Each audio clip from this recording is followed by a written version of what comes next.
आऊज़ुबिल्लाहि मिनश्शैतानिर्रजीम बिस्मिल्लाहिर्रहमानिर्रहीम। अस्सलाम वालेकुम। कैसे हैं आप लोग? आज हम थोड़ा सा एक डिफरेंट टॉपिक के साथ आए हैं और आज का जो टॉपिक है वो है ऑस्टियोपोरोसिस। ऑस्टियोपोरोसिस या जिसको हम हड्डियों का बुरबुरापन कहते हैं। शायद हमारे मुल्क का कुछ प्रॉब्लम ये है कि यहाँ पर ग़िज़ा कुछ या तो सही नहीं है, या पानी का इस्तेमाल सही नहीं है, या फिर रहने का लाइफस्टाइल सही नहीं है, जिसकी बुनियाद पर हम ये देखते हैं कि हड्डियों का बुरबुरापन लोगों में और स्पेशली ख़वातीन में बहुत कॉमन है। और आए दिन आपको कई लोग नज़र आएंगे, शायद हमारे ख़ानदान में हर एक में से जितने भी हम अगर देखें तो हमारे ख़ानदान में कोई एक या दो लोग ऐसे आपको ज़रूर मिलेंगे कि जिनको हड्डियों का बुरबुरापन होता है। तो आज इस टॉपिक पर बात करने के लिए हमारे पास यहाँ पर आज इधर मौजूद हैं डॉक्टर अनम यूनुस। डॉक्टर अनम यूनुस एक गायनेकोलॉजिस्ट हैं, इंडस हॉस्पिटल के साथ वाबस्ता हैं, और इसके अलावा ये आज हमें हड्डियों के बुरबुरापन और ख़ुसूसन ख़वातीन में हड्डियों के बुरबुरापन के बारे में ज़रूर आगाही देंगी। जी अस्सलाम वालेकुम डॉक्टर अनम, कैसी हैं आप? वालेकुम अस्सलाम, मैं बिल्कुल ठीक अल्हम्दुलिल्लाह। Thank you so much for having me there. जी बहुत शुक्रिया। तो डॉक्टर अनम, ये एक बहुत बड़ा प्रॉब्लम है कि जैसे जैसे उम्र बढ़ती जाएगी हड्डियों का बुरबुरापन आता चला जाएगा।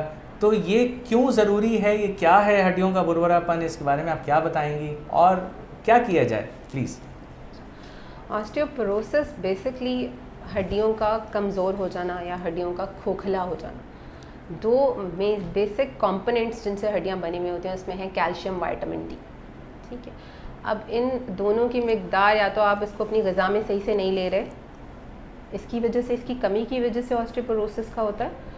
और इसका सबसे बड़ा जो असर नज़र आता है वो ये है कि फ्रैक्चर, हड्डियाँ टूटने का ख़तरा बहुत ज़्यादा बढ़ जाता है, स्पेशली ख़वातीन में। अब ख़वातीन में इसकी वजूहात जो हैं वो भी हम आगे डिटेल में इसमें बात करते हैं। ठीक है, ओके। तो ये बताइएगा कि ये जो हड्डियों का बुरबुरापन या हड्डियों का खोखला हो जाना जैसा कि आपने बताया, तो ये किस उम्र के हिस्से में ये ज़्यादा ज़ाहिर होता है? एक ख़ास उम्र में, जब आफ्टर मीनोपॉज बेसिकली, जब अच्छा। ख़वातीन में एक ख़ास एज में आके माहवारी बंद हो जाती है, उसके बाद हड्डियों का ये खोखलापन या हड्डियों की कमज़ोरी ज़्यादा नुमायाँ होती है। ठीक है, अब उसमें ये है कि इंटरनेशनल ऑस्टियोपोरोसिस फाउंडेशन के अकॉर्डिंग हर 3 में से एक खातून जो 50 साल से ज़ायद है उसमें ऑस्टियोपोरोसिस फ्रैक्चर का रिस्क बहुत ज़्यादा है। ठीक है, और ये मर्द हजरात में भी होती है बीमारी, ऐसा नहीं है कि सिर्फ ख़वातीन में होती है, मर्द हजरात में हर 5 में से एक में, वही 50 साल से ज़ायद की उम्र में ऑस्टियोपोरोसिस फ्रैक्चर का रिस्क ज़्यादा है। ठीक है, तो ये ख़वातीन में थोड़ा सा जल्दी उम्र में आ जाता है ये?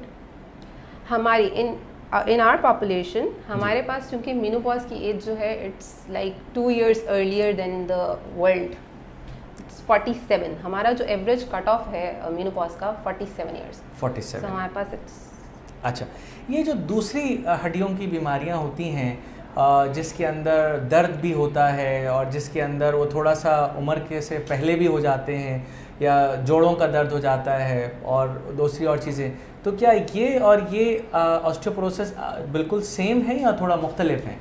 जी नहीं, ये ऑस्टियोपोरोसिस उससे मुख्तलिफ इस तरह से है कि ऑस्टियोपोरोसिस में बेसिकली बैलेंस, हड्डी जो है ये एक, इसमें एक बैलेंस, नई हड्डी बन रही होती है और पुरानी हड्डी जो है वो टूट रही होती है। अब ये बैलेंस इसमें ख़राब हो जाता है। उसमें इस तरह से है कि ऑस्टियोक्लास्ट जो हैं, उनकी ऑस्टियोक्लास्ट वो सेल्स होते हैं जो हड्डी को खाते हैं या हड्डी को तोड़ते हैं, उसकी एक्टिविटी बढ़ जाती है। ठीक है, बाकी जितनी हमारी हड्डियों की बीमारियाँ हैं उसमें इन्फ्लेमेशन या सूजन सोजिश का अमल चल रहा होता है, जिसमें ऑस्टियोआर्थराइटिस है, दर्द होता है, जोड़ आप हिलाते हैं या काम करते हैं उसमें आपको तकलीफ़ होती है।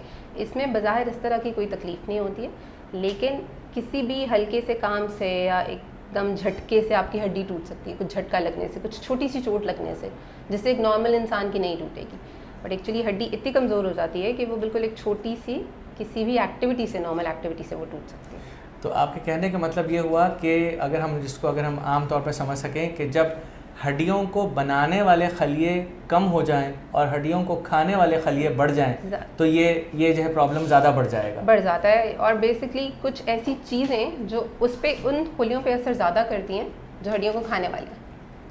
ठीक है, ठीक है, हड्डियों को बनाने वाली वही चीज़। ठीक है, ये बताइएगा कि क्या ये कोई ख़ास जगह है, कोई ख़ास शहर या ख़ास कोई ऐसी जगह है जहाँ पर ये कि ये ज़्यादा हो रहा है? फॉर एग्ज़ाम्पल अगर हम ये कहें कि जी कि ये शहरी आबादी के अंदर ज़्यादा है और एक देहात वाली आबादी के अंदर कम है, तो ये क्या रीज़न्स हैं? जी बिल्कुल ऐसा ही है, शहरी आबादी में ये ज़्यादा है, उसकी वजह है हमारा लाइफस्टाइल।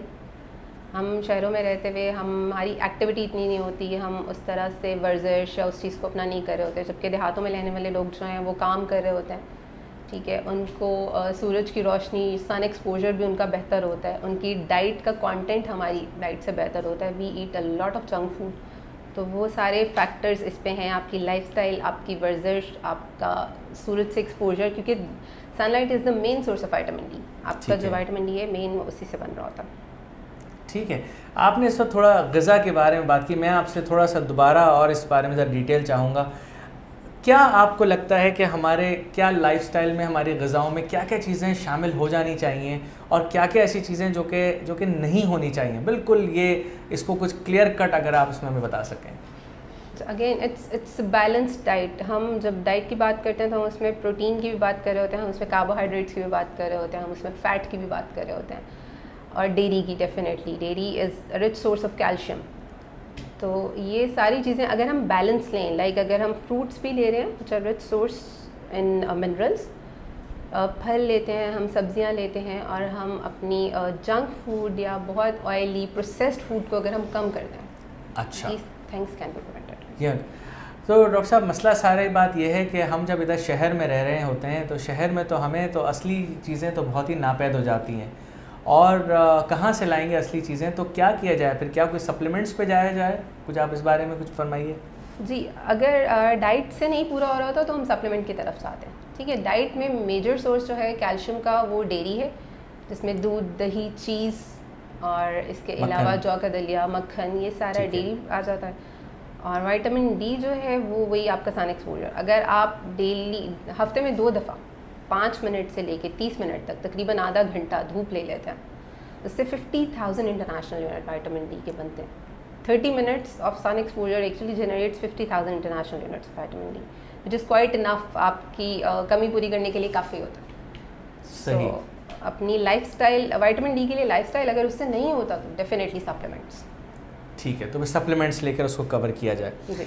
ओके, ये बताइएगा कि जब ये, अब हम थोड़ा सा ज़रा इसके हम क्लिनिकल्स उस पर आते हैं, ये बताइएगा कि जब भी किसी को ये हड्डियों का खोखलापन अगर हो रहा होता है तो सबसे पहली उनको क्या अलामतें उनको ज़ाहिर होती हैं, और कोई सा भी एक नॉर्मल या एक आम इंसान कैसे सोच सकता है कि हाँ उसको कुछ अब हड्डियों का खोखलापन शुरू हो रहा है? जी, उसमें ऐसा है कि जैसे पहले बात की कि इसमें ज़रूरी नहीं है कि आपको बहुत दर्द हो, जिस तरह आर्थराइटिस में होता है कि आप चलते फिरते आपको जोड़ों में दर्द हो। इसमें यही है कि आप एकदम बेड से उठे और झटका लगा आप गिरे और आपकी हड्डी फ्रैक्चर हो, जो एक नॉर्मल इंसान में या नॉर्मल उसमें नहीं होगा। सो उस पर हमें इससे आइडिया होता है कि इसमें ऑस्टियोपोरोसिस है। या दूसरी कंप्लेंट जो होती है वो ये करते हैं उनकी शिकायत मरीज़ की कि मेरी हाइट जो है वो कम हुई, मतलब एक जो उनकी हाइट 20 साल पे जो आपकी हाइट है, अगर उससे अब आप हाइट मेजर करें और इसमें 4 सेंटीमीटर का डिफरेंस आया, सो इट्स सिग्निफिकेंट। या आपकी पहले प्रीवियस जो हाइट मेजर हुई थी, लेट्स से 1-2 ईयर्स बैक, और आपकी करंट हाइट में 2 सेंटीमीटर्स का डिफरेंस आया, सो दैट सिग्निफिकेंट। तो मतलब है कि जो आपका कद पहले था, अगर कद अब अगर कम आ रहा है तो उसका मतलब है कि आपके एक वर्टिब्रा के फ्रैक्चर्स कंप्रेशन होना शुरू हो जाता है और हाइट आपकी कम हो जाती है। अच्छा, इसी वजह से क्या ये कमर के दर्द भी होते हैं और गर्दन के दर्द भी होते हैं, और ये सारे भी इसी वजह से हो रहे होते हैं? एक्चुअली विटामिन डी की कमी की वजह से यस, बैक एक का इशू होता है। बहुत सारे आपके पास मरीज ऐसे आते हैं जो कमर दर्द की कंप्लेन करते हैं, आप उनका विटामिन डी कराते हैं तो वो कम आता है एक्चुअली। ठीक है। अच्छा, ये तो एक दफ़ा किसी से जिक्र हो रहा था, उनसे कहा कि जी कि आप अपना विटामिन डी का लेवल कराएं, तो उसने कहा कि जी मुझे पता है कि विटामिन डी तो कम ही होगा, सभी का कम आता है। तो क्या ये बात सही है कि सभी का कम आता है? जब भी हम जिसका भी विटामिन डी कराएं तो सबका कम ही आ रहा होता है? नहीं, मैंने बहुत सारे ऐसे मरीज भी देखे हैं जिनका विटामिन डी नॉर्मल होता है। नॉर्मल होता है, ठीक है। अच्छा, ये बताइएगा कि एक तो आपने बताया कि ग़िज़ा अच्छी होनी चाहिए, दूसरा आपने बताया सन एक्सपोजर सही होना चाहिए, तीसरा आपने कहा सप्लीमेंट्स ये देना चाहिए। क्या कभी अगर हम ये देख रहे हैं कि विटामिन डी भी कम अगर आ रहा है और सप्लीमेंट भी अगर ले रहे हैं लेकिन फिर भी विटामिन डी कम ही रह रहा है, तो क्या और वजूहात हो सकती हैं इस सिलसिले में? अच्छा, उसमें एक आता है प्राइमरी ऑस्टियोपोरोसिस, जो कि जिसमें हमने बात की कि विमेन में मीनोपॉज रिलेटेड और वैसे एज रिलेटेड, जो कि ख़वातीन और मर्द दोनों में होता है। ठीक है। दूसरा है सेकेंडरी ऑस्टियोपोरोसिस, जिसमें कोई डेफिनेट वजह होती है, या तो उसमें फिर लाइफस्टाइल कि आप अपने सही से ले नहीं रहे, आपकी diet is not sufficient in vitamin D, calcium, या फिर आपकी गट आपको ऐसी कोई मसला है जिसमें गट एब्जॉर्ब नहीं कर रही है, आपकी जो अंतड़ियाँ हैं वो उस फूड को एब्जॉर्ब नहीं कर पा रही जो आप खा रहे हैं खुराक। तीसरा, आपको कोई ऐसा प्रॉब्लम क्रॉनिक चल रहा है जिसमें हमारे जिगर के मसाइल हैं, क्रॉनिक लिवर डिजीज़ है, क्रॉनिक किडनी डिजीज़ है, ठीक है। फिर कुछ जेनेटिक जिनियाती बीमारियाँ जिसमें सिस्टिक फाइब्रोसिस है, ग्लाइकोजन स्टोरेज डिजीज़ आती हैं। फिर हमारे बहुत सारे मेटाबॉलिक डिसऑर्डर्स जो कि आजकल बहुत कॉमन है, जिसमें शुगर, ठीक है, थायराइड के मसले, पैराथायराइड के मसले, इन सब में आप रिस्क पे होते हैं कि आपका होगा ऑस्टियोपोरोसिस। ठीक है। अच्छा, तो इसका मतलब ये हुआ कि एक ऑस्टियोपोरोसिस की डिज़ीज़ को होने में आपकी जिल्द से लेकर आंतें, जिगर, गुर्दे, ये सब के सब शामिल होते हैं। जब तक ये तमाम चीज़ें सही नहीं होंगी तब तक के जो है वो ये कि विटामिन डी का मेटाबॉलिज्म भी ठीक नहीं रहेगा। ठीक है। ये बताइएगा कि क्या इसका कोई ताल्लुक़ कोई ऐसी कुछ गुदूद की बीमारियों से भी होता है जिसकी वजह से ये ऑस्टियोपोरोसिस हो जाए या ये प्रॉब्लम होने लगे? जी, जैसे हमने जिक्र किया, गुदूद की बीमारियों में थायराइड, पैराथायराइड, और पैंक्रियास, लबलबा में डायबिटीज़, तो ये सारी गुदूद की बीमारियां जो हैं इनमें रिस्क होता है। और जैसे आपने जिक्र किया कि इन तीनों फंक्शन, स्किन में एक इसका बेसिक कहने कि जिससे विटामिन डी ने जिस बनना होता है वो स्किन में है, स्किन से एक्टिवेट होता है किडनी, लिवर, ये सारी तीनों फंक्शनल ऑर्गन्स होने चाहिए और एडिक्वेट विटामिन डी। ठीक है। ये बताइएगा कि बस इसको मुझे थोड़ा सा वाइंड अप करूँगा, मुझे से भी बताइएगा कि कैसे जो है आप अपने मरीज़ों को क्या आप कहते हैं कि क्या आप उनको कहते हैं कि जी कि वो किस तरीके से अपने आप को ऑस्टियोपोरोसिस से बचा सकते हैं? उसमें दोनों चीज़ें आती हैं, अगेन लाइफस्टाइल में योर डाइट एंड योर आपका वर्जिश करना, आपकी खुराक में कैल्शियम का शामिल होना, और सन एक्सपोजर। अगर आप घरों में रहते हैं, फ्लैट्स में रहते हैं, तो आप इस चीज़ को मेक श्योर करें कि आप कम से कम हफ्ते में 2 दफ़ा, 1 दफ़ा 30 मिनट का सन एक्सपोजर आप उसमें लें, ठीक है, कवर्ड। दूसरा, इसमें फिर फार्माकोलॉजिकल हमारे जो तरीके आ जाते हैं, उसमें हम सप्लीमेंट्स दे सकते हैं, दवाइयों में हम सप्लीमेंट्स दे सकते हैं। और एक दफ़ा अगर हो जाता है तो उसको उस अमल को सुस्त करने के लिए, कम करने के लिए, क्योंकि आप इसको बिल्कुल रोक तो नहीं सकते हैं और आप इसको वापस भी नहीं कर सकते हैं, यू कांट रिवर्स इट। सो उसको करने के लिए हम कुछ ऐसी ख़ास दवाइयाँ होती हैं जो हम देते हैं, जिससे ये प्रोसेस स्लो हो जाता है। डॉक्टर साहब, आपका ताल्लुक़ इंडस अस्पताल से है, कुछ बताइए इंडस अस्पताल के क्या इस वक्त काम कर रहे हैं इसी ऑस्टियोपोरोसिस के हवाले से, और कहाँ इस वक्त अभी एक इंडस अस्पताल में इसका इलाज मौजूद है? अच्छा, इंडस हॉस्पिटल में as I am related to gynae ops, वहाँ पर हमारे पास प्रेग्नेंट ख़वातीन आती हैं और नॉन प्रेग्नेंट गायनी की भी आती हैं। तो उसमें जो हमारी प्रेग्नेंट पॉपुलेशन है उसको तो हमारे पास एंटीनेटल हेल्थ अवेयरनेस क्लासेस होती हैं रेगुलर ऑन डेली बेसिस पर, जिसमें हम उनको गाइड कर रहे होते हैं, उनको क्या डाइट लेनी है, उनको क्या क्या चीज़ें अपनी डाइट में इंक्लूड करनी है, क्या उनके लिए हेल्दी एक्टिविटी जो वो एक्सरसाइज सेफली कर सकती हैं, ये सारी बातें उन्हें बताई जाती हैं। सो हमारा फोकस बेसिक प्रिवेंशन पे है, क्योंकि पाकिस्तान के नेशनल सर्वे के according 80% of the reproductive age group women are vitamin D deficient. ठीक है। 80% ख़वातीन। सो बाकी गायनी में ये है कि जो इस तरह से कंप्लेन के साथ आती हैं और हम उन्हें स्क्रीन कर लेते हैं विटामिन डी, या अगर उनकी कोई ऐसी कंप्लेन है जिसमें कि जी दर्द है, तो उसके अकॉर्डिंग फिर उन्हें सप्लीमेंट्स दिए जाते हैं और उनको भी गाइड किया जाता है लाइफस्टाइल का।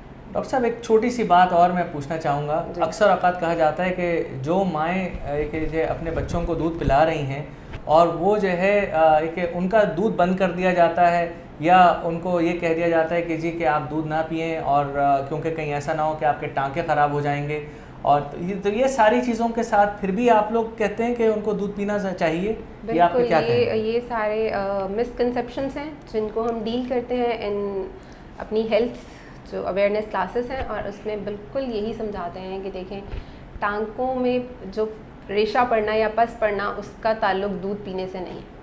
दूध आपके लिए ज़रूरी है, अंडा आपके लिए ज़रूरी है, ये आपको पीना है, खाना है, आपके लिए ज़रूरी है, आपके बच्चे के लिए। अगर आपके पास अपने पास इतनी एडिक्वेट न्यूट्रिएंट्स है, वो सारा आपकी डाइट में होगा, तो ही आप अपने बच्चे को दे सकते हैं। सही। बहुत शुक्रिया। Thank you so much. Doctor Anam Yunus हमारे साथ थी अभी, और जिस तरह से उन्होंने आपको सारी चीज़ें बताई हैं, तो ये बात समझिएगा कि इस वक्त जो सबसे ज़्यादा ज़रूरी चीज़ है, और वो ये है कि आप अपना लाइफस्टाइल आप अपना बिल्कुल ठीक रखें। जितना अच्छा हेल्दी लाइफस्टाइल आप अपना रखेंगे, उतना ही आपकी सेहत आगे चलकर भी बेहतर रहेगी। और इसके अलावा पानी का इस्तेमाल करें, दूध पीजिए, और सबसे ज़्यादा ज़रूरी चीज़ है कि हफ्ते में कम से कम 2 से 3 दफ़ा आधे घंटे के लिए सही सूरज की रोशनी पे ज़रूर जाइए, बाहर निकलें, ताकि थोड़ी देर के लिए आपको विटामिन डी भी मिल जाए। और बहुत बहुत शुक्रिया, जज़ाकल्लाह, और उम्मीद है कि आपको ये प्रोग्राम भी पसंद आया होगा। इंशाअल्लाह ताला हम दोबारा मिलेंगे एक और किसी और नए कंसल्टेंट के साथ, एक नई आगाही के लिए। अस्सलाम वालेकुम।